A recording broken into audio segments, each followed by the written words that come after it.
നമസ്കാരം, എല്ലാവർക്കും പ്രവാസി മലയാളിയിലേക്ക് സ്വാഗതം. ശൈത്യത്തിലേക്ക് കടന്ന UAE-യിൽ മഴയ്ക്ക് സാധ്യത. രാജ്യത്തിന്റെ വിവിധ ഭാഗങ്ങളിൽ മഴ അനുഭവപ്പെട്ടേക്കാമെന്ന് ദേശീയ കാലാവസ്ഥാ നിരീക്ഷണ കേന്ദ്രം മുന്നറിയിപ്പ് നൽകി. UAE-യുടെ എമിറേറ്റിന്റെ വിവിധ ഇടങ്ങളിൽ പകൽ അന്തരീക്ഷം മേഘാവൃതമായിരിക്കും.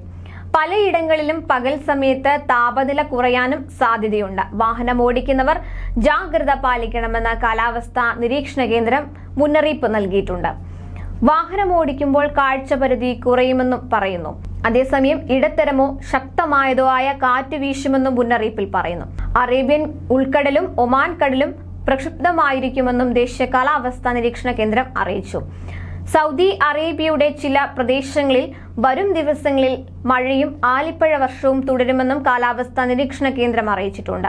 കിഴക്കൻ പ്രദേശങ്ങളിലും തബൂക്കിലെ തീരപ്രദേശങ്ങളിലും മഴ തുടരും. അസീർ, ജീസാൻ പ്രവിശ്യകളിൽ ശക്തമായ കാറ്റ് വീശാനും സാധ്യതയുണ്ട്. ആലിപ്പഴ വർഷവും ഉണ്ടാകും.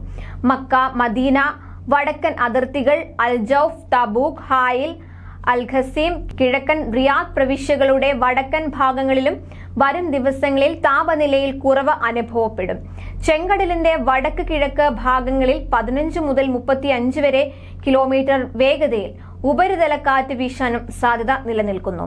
വടക്ക് പടിഞ്ഞാറൻ മേഖലകളിൽ ഇത് 20 മുതൽ 40 വരെ കിലോമീറ്റർ വേഗതയിലായിരിക്കും.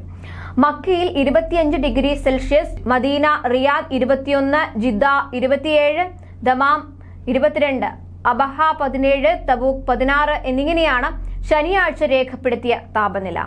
സൗദിയിൽ വെള്ളിയാഴ്ച ആർത്തിരച്ചു പെയ്ത മഴയെ തുടർന്ന് വൻ നാശനഷ്ടങ്ങളാണ് റിപ്പോർട്ട് ചെയ്യപ്പെട്ടത്.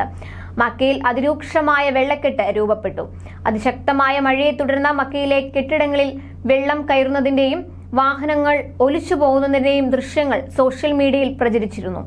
എന്നാൽ കനത്ത മഴയെ തുടർന്നുള്ള നാശനഷ്ടങ്ങളിൽപ്പെട്ട മരണങ്ങളോ പരിക്കുകളോ ഇതുവരെ റിപ്പോർട്ട് ചെയ്യപ്പെട്ടിട്ടില്ല.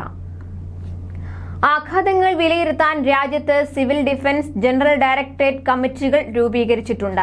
മക്കയിൽ പേമാരിയിലും വെള്ളപ്പൊക്കത്തിലും നാശനഷ്ടമുണ്ടായവരിൽ നിന്ന് നഷ്ടപരിഹാരത്തിനായുള്ള അപേക്ഷകൾ കമ്മിറ്റികൾ സ്വീകരിച്ചു തുടങ്ങുമെന്ന് ഡയറക്ടറേറ്റ് അറിയിച്ചു. വെള്ളിയാഴ്ച പുലർച്ചെ ഹറം പരിസരത്തും മക്കയുടെ വിവിധ ഭാഗങ്ങളിലും ഇടിമിന്നലിന്റെയും കാറ്റിന്റെയും അകമ്പടിയോടെ അതിശക്തമായ മഴയാണ് പെയ്തത്.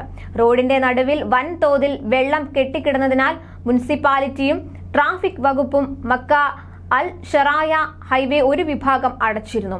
വെള്ളം നീക്കം ചെയ്ത് റോഡ് വേഗം തുറന്നുകൊടുക്കാൻ മുനിസിപ്പാലിറ്റിയും ഉപകരണങ്ങളും തൊഴിലാളികളും അടക്കം ആവശ്യമായ സജ്ജീകരണങ്ങൾ ഒരുക്കിയിട്ടുണ്ട്.